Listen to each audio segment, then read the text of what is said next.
9월 16일 수요 예배를 하나님 앞에 드리겠습니다. 말씀은 사도행전 19장 8절부터 12절까지 말씀입니다. 사도행전 19장 8절부터 12절까지입니다. 우리 같이 한번 읽겠습니다.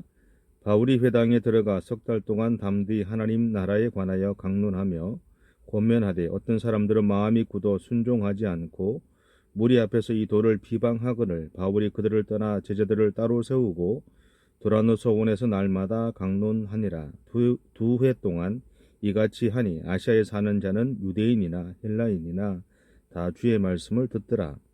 하나님이 바울의 손으로 놀라운 능력을 행하게 하시니 심지어 사람들이 바울의 몸에서 손수건이나 앞치마를 가져다가 병든 사람에게 얹으면 그 병이 떠나고 악귀도 나가더라.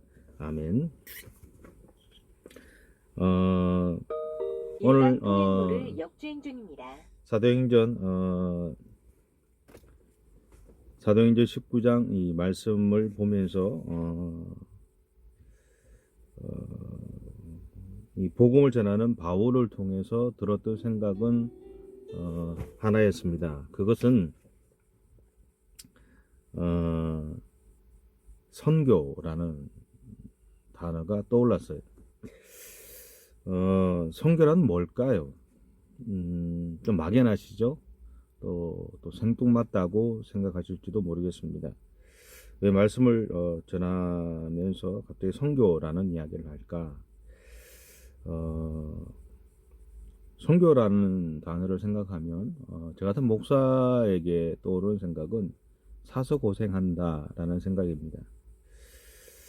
물론 선교에 대해서 하나님의 부르심이 있기 때문에 그 선교 현장에 들어가 있는 것이 맞죠. 그리고 순종할 수밖에 없는 상황 속에 있기 때문에 그렇게 선교의 현장에 가 있다라고 이해할 수 있습니다. 맞는 말입니다. 하나님이 부르시고 하나님이 그 상황 속에서 그렇게 살아가도록 맡겨주셨고 몰아가셨기 때문에 그 안에서 선교라는 것들을, 하나님의 복음을 전하며 사는 것들을 할 수밖에 없는 것이 사실은 그리스도인이라고 하는 우리들의 모습이죠. 이 선교의 사명은 말씀을 전하고 있는 저나 또 말씀을 듣고 있는 여러분에게나 동일하게 하나님이 어느 날 부탁하실 수도 있습니다. 그때 하나님 부탁하셨을 때 우리가 할 수 있는 것은 한 가지입니다. 순종하는 것이죠. 그럼에도 불구하고 이 선교라는 것을 생각하면서 참 많은 고민들을 하게 됩니다. 그렇다면 선교를 어떻게 해야 할까라는 거죠. 한국교회 선교의 바람이 불었던 것이 아마 1970년도 80년도 한국교회가 갑자기 부흥을 하면서 아마 시작이 되었을 것 같고요. 또 더 오래된 곳으로 가면 초기에 한국에 복음이 전달되면서 선교에 대한 마음들이 우리들에게도 갚아야 된다라는 그 마음들이 우리 가운데 있었던 것은 사실입니다. 그러나 이 선교에 대해서 활성화되고 실제적으로 많은 선교사들과 또 선교 현장들을 돌아보기 시작한 것은 1990년대부터 시작됐다라고 할 수가 있죠. 이 선교 현장에서 우리가 하는 것은 일반적으로 그 당시에 이 선교라는 것은 어떤 면에서는 한국교회의 하나의 붐 같은, 그러니까 유행처럼 번지기 시작을 했습니다. 그것이 어떻게 번졌던, 어떤 영향을 끼쳤던, 다 떠나가지고 한국교회가 선교에 사명을 갖고 목숨을 걸고 했던 것은 분명합니다. 그 당시에 일반적으로 우리가 선교를 하면 어느 정도 교회의 사이즈가 되면 이 불문율 비슷하게 그래도 외국의 교회 하나는 세우고 또 선교 현장을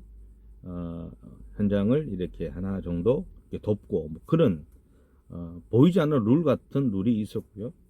또 그보다 좀 규모가 큰 교회들은 단독으로 선교사들을 파송해서 그들이 그곳에서 복음을 전하면서 복음만을 전할 수 있도록 하기 위한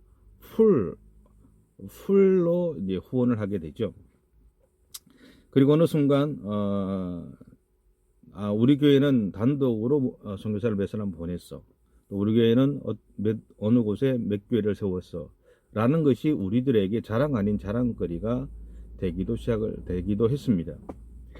그러면서도 또 선교 현장에 있는 선교사들의 도움을 요청받아서 그곳에 선교센터를 세우기도 하고요. 학교도 세우고 또 뭐 병원도 세우고 뭐 그런 일들을 우리가 참 많이 해 왔었습니다. 그런 과정들 속에서 우리 안에 항상 있었던 고민은 뭐냐 하면 이 선교라는 것이 제대로 하고 있는 것일까 우리가. 그리고 우리가 그렇게 후원하고 기도하고 했던 그 어떤 열정들 그런 것들이 재정으로 그들에게 돌아갔을 때 실제적으로 그것이 저 선교 현장에서 열매를 맺고 있을까라는 의구심들이었습니다. 역주행 중입니다. 그래서 그 결과로 인해서 우리들 안에 항상 그런 뭐라 그럴까요? 불신 아닌 불신들, 그러니까 선교 현장에 있는 선교사들에 대한 불신 아닌 불신들도 있었던 것이 사실이고, 선교의 어떤 이 필요성에 대한 의문들을 제기한 것도 사실입니다.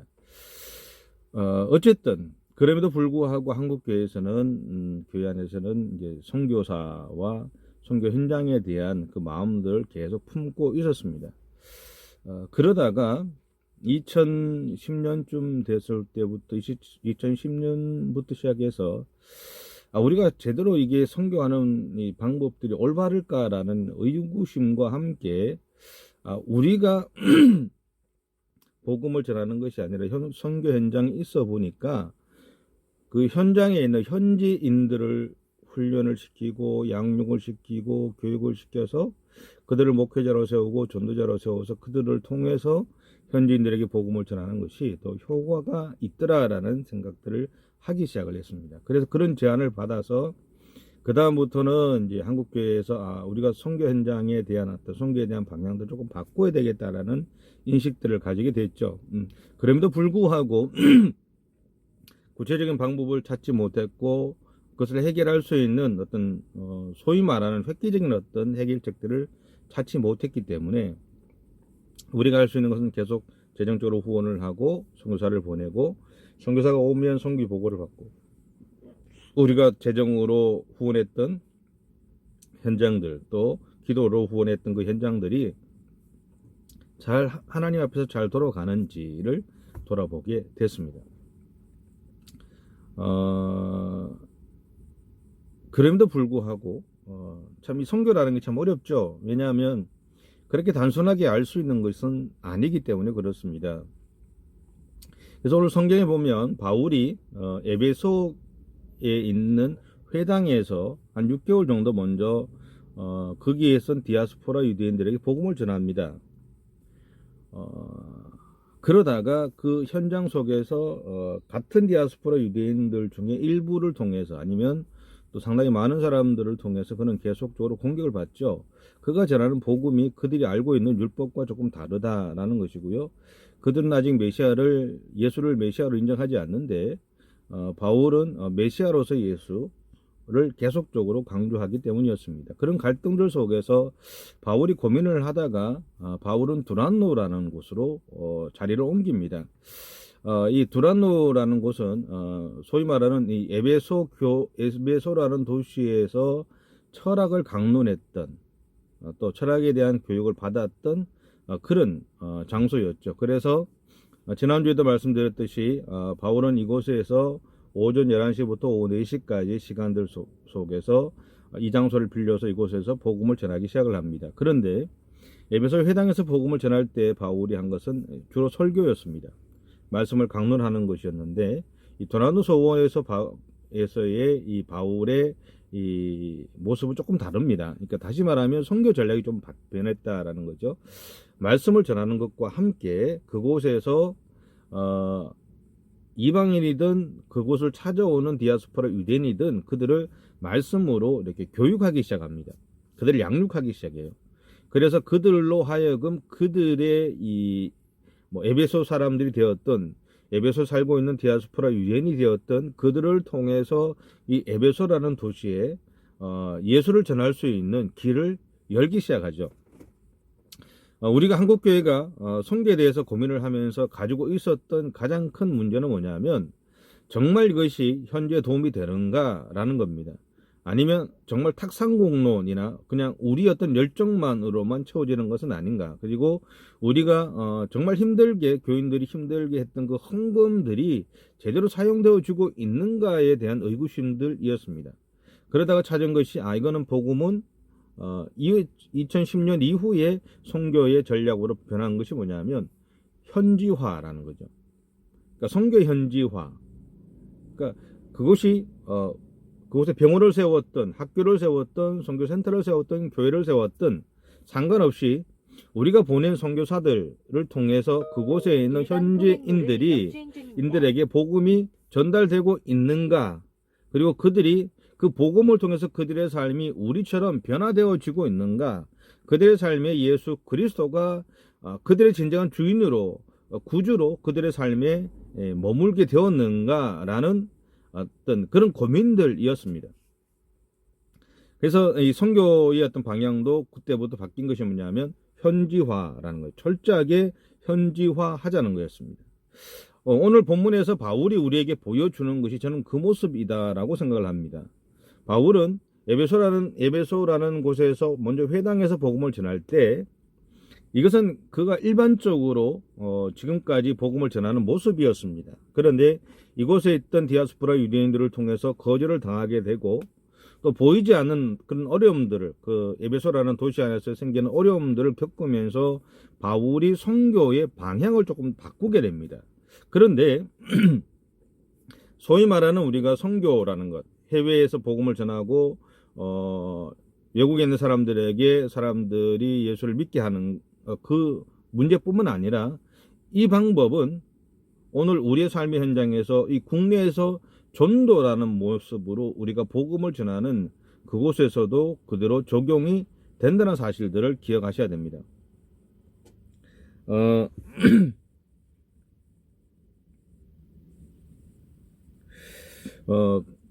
분명한 것은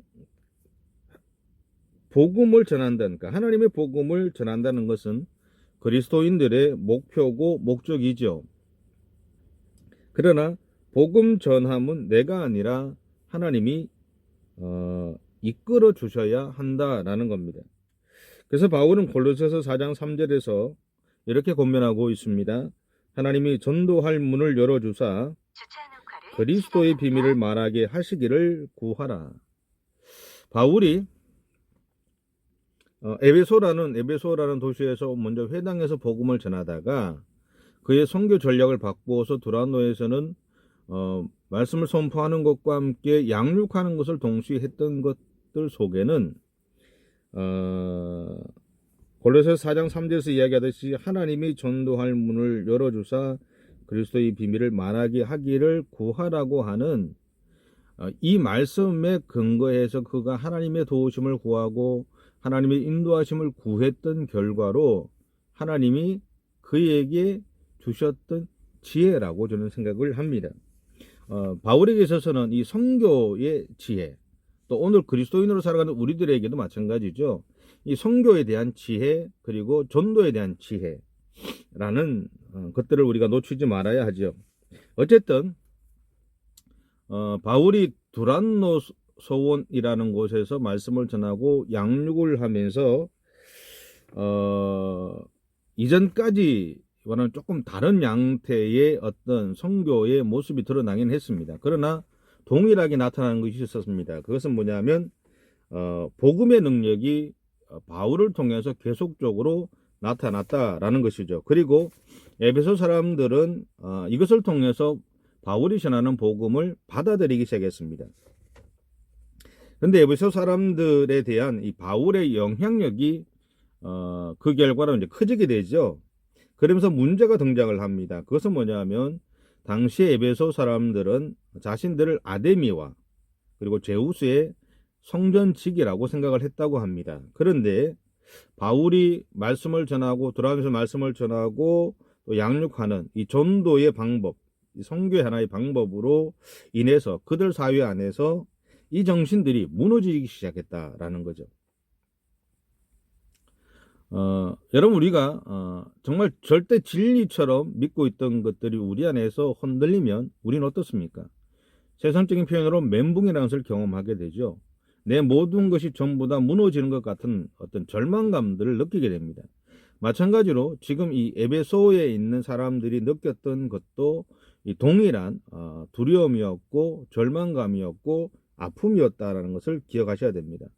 그래서 이 바울의 영향력이 커지면 커질수록 그들 안에는 두려움이 생겼고 그것이 그들의 사회 속에서 커다란 문제로 등장하기 시작을 했다라는 겁니다. 하지만 여기에는 또 다른 문제가 하나 더 있었습니다. 그것은 뭐냐 하면 아데미와 제우스 신상을 만드는 사람들의 이권 문제였습니다. 사실 이 이권 문제라는 것은 오늘 한국 교회 안에서도 마찬가지고 또 우리가 섬기는 교회 안에서도 마찬가지고 우리가 살아가는 모든 사회 현장 속에서 늘 있어지는 문제지요. 누가 이권을 가지고 있고 내가 이미 가지고 있는 그 이권들을 빼앗기지 않기 위해서 수많은 싸움들을 하고 또 많은 일들이 우리 가운데 일어나는 것을 우리가 바라보게 됩니다. 사람이 살아가는 데 있어서는 어쩔 수 없는 그런 일들이 일어날 수밖에 없는 것 같습니다. 그럼에도 불구하고 이런 이권 문제로 인해서 어려움을 당하고 고통을 당했지만 바울은 하나님의 은혜를 구합니다. 하나님의 도우심을 구하게 되고요. 그 이권 문제 속에서 휘둘리는 것이 아니라 그가 하나님이 자기를 여기에 보내셔서 복음을 전하라 하고 또 이들에게 복음을 어떻게 전할까를 고민하면서 선택했던 양육의 시간들을 통해서 그는 자기가 여기에 있는 동안 이 에베소라는 도시에서 복음을 전하고 있는 동안 수많은 예수의 제자들을 양성하게 됩니다. 그리고 양성하되 그냥 복음을 전하고 세우는 것으로 끝나는 것이 아니라 그들이 그들 스스로 자생할 수 있는 능력들 또한 그들에게 심어주게 되죠. 그러면서 그 능력의 근본인 그들 안에 하나님의 성령의 충만함이 계속적으로 있어질 수 있는 훈련들 또한 시키게 되고 그들이 하나님의 은혜를 구하는 삶을 살아갈 수 있도록 그의 자신의 삶을 통해서 그들에게 실제적으로 보여주게 됩니다. 그리고 그 하나님의 은혜를 구하는 그 삶을 통해서 그가 에베소에서 복음을 전하는 그 모든 시간들 동안 그의 사역들을 감당할 수 있었다라는 것들을 오늘 성경은 우리에게 보여주고 있고 이 사건들을 통해서 우리에게 명확하게 보여주죠. 여러분 보십시오.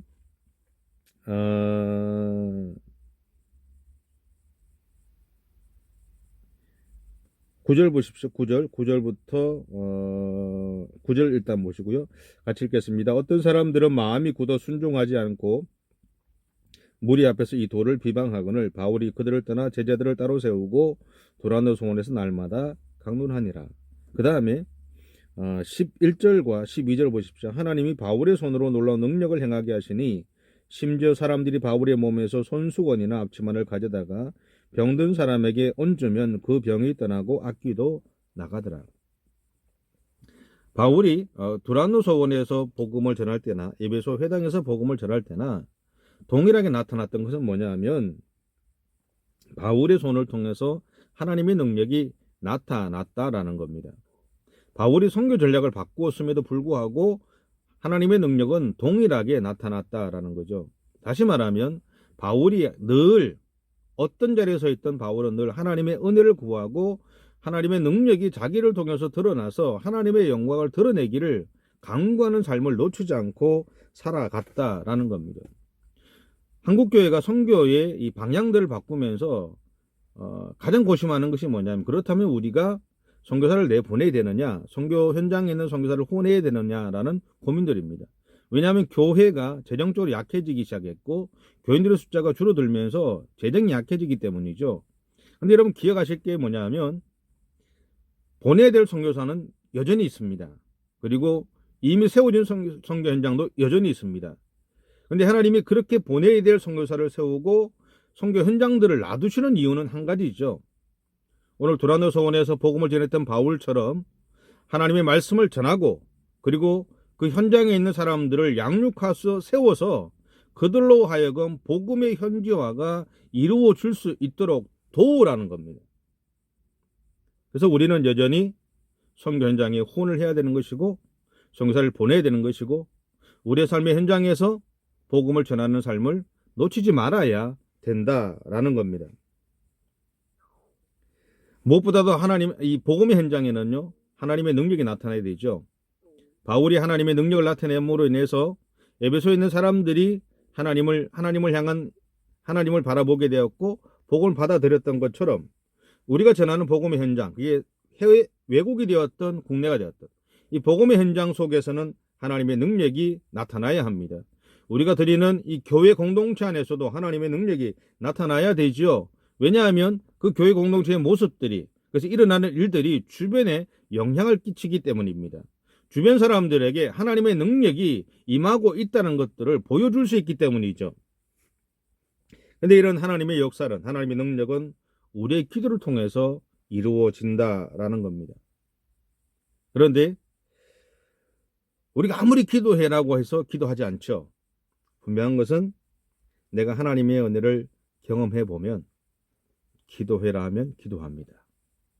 기도하지 하지 말라고 해도 기도하죠. 왜? 하나님의 은혜를 경험해 보았기 때문입니다. 하나님의 성령의 기름 부으심을 경험해 보았기 때문에 그것을 통해서 내 삶에 어떤 변화가 일어나는지를 내가 경험해 보았기 때문에 우리는 우리의 삶의 현장에서 하나님의 능력으로서 쓰임받는 사람이 될 수 있는 겁니다.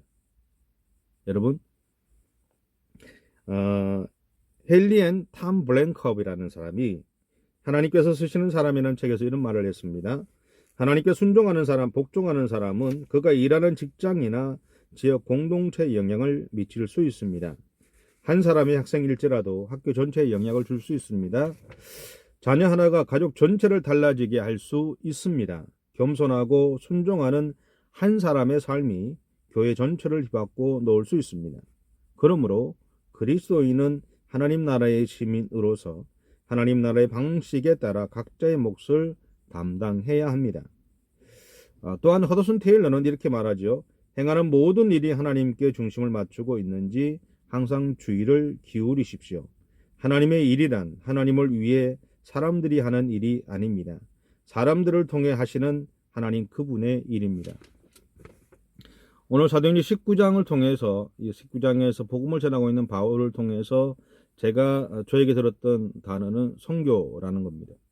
그리고 이것이 오늘 국내에 있는 우리들의 삶의 현장에서는 전도라는 말로 표현되죠.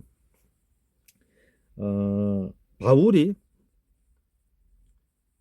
이 선교에 대한 하나님의 부르심에 순종해서 복음을 전하고 살아갔던 것, 그리고 에베소 회당에서 거절하는 사람들로 인해서 그것을 떠나서 두란노 소원으로 가서 하나님의 말씀을 전하고 이전과는 조금 다른 선교의 전략을 바꾸어서 그곳에 있는 현지 사람들을 말씀으로 양육하고 세워서 현지인들을 통해서 에베소 사람들에게 복음이 전달될 수 있는 기틀을 만들었던 것. 그것은 결국 바울이 하나님께 자신의 중심을 맞추고 있었던 결과이고요. 그리고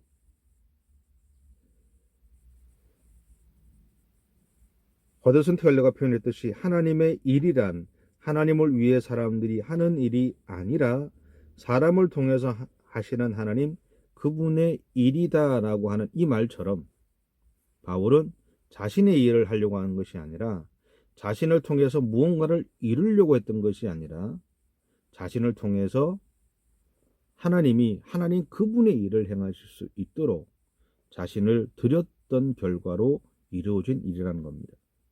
오늘 우리의 삶의 현장에서 전도를 복음을 전할 때도 마찬가지죠. 내가 무언가를 이루려고 하는 것이 아니라 나를 통해서 하나님 그분의 일을 하실 수 있도록 우리는 우리 자신들을 하나님 그분에게 드려야 하는 것입니다. 바울이 오늘 사도행전 19장을 통해 우리에게 보여주는 것은 그가 철저하게 그렇게 하나님에게 자기 자신을 맡기고 의탁하고 그렇게 최선을 다해서 충성되이 살아갔다라는 사실입니다.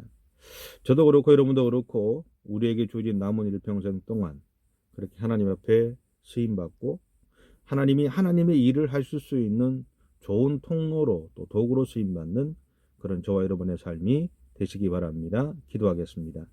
사랑해 주님 감사합니다. 주님께서 우리들을 사랑해 주셔서 참 감사하고 우리를 향한 하나님의 마음을 우리가 놓치지 않고 철저하게 하나님의 은혜 안에 살아갈 수 있는 정도를 우리 가운데 허락해 주옵소서. 우리가 우리의 삶의 현장에서 복음을 전하는 것, 또 그것이 나를 위한 것이 아니라 궁극적으로 하나님이 하나님의 일을 하실 수 있도록 우리가 그분의 도구로 쓰여질 수 있는 믿음의 결단과 훈련들이 우리 가운데 계속적으로 일어날 수 있도록 하나님이 인도해 주옵소서. 그래서 하나님의 영광을 드러내는 삶을 살게 하시고 우리가 하나님 앞에서 쓰임 받아서 사용되어져 행하는 그 모든 일들을 통해서 오직 하나님만이 영광 받으시고 드러나는 놀라운 역사들이 일어날 수 있도록 하나님 함께 해 주옵소서. 그렇게 우리 각자는 하나님의 그 사역에 동참하는 기쁨과 즐거움을 누릴 수 있는 은혜들 또한 우리 가운데 허락해 주시기를 간절히 바라오며 예수님의 이름으로 기도드립니다. 아멘. 주기도문으로 예배를 마치겠습니다. 하늘에 계신 우리 아버지의 이름을 거룩하게 하시며 아버지의 나라가 오게 하시며 아버지의 뜻이 하늘에서와 같이 땅에서도 이루어지게 하소서. 오늘 우리에게 일용할 양식을 주시고 우리가 우리에게 잘못한 사람을 용서하여 준 것 같이 우리 죄를 용서하여 주시고 우리를 시험에 빠지지 않게 하시고 악에서 구하소서. 나라와 권능과 영광이 영원히 아버지의 것입니다. 아멘.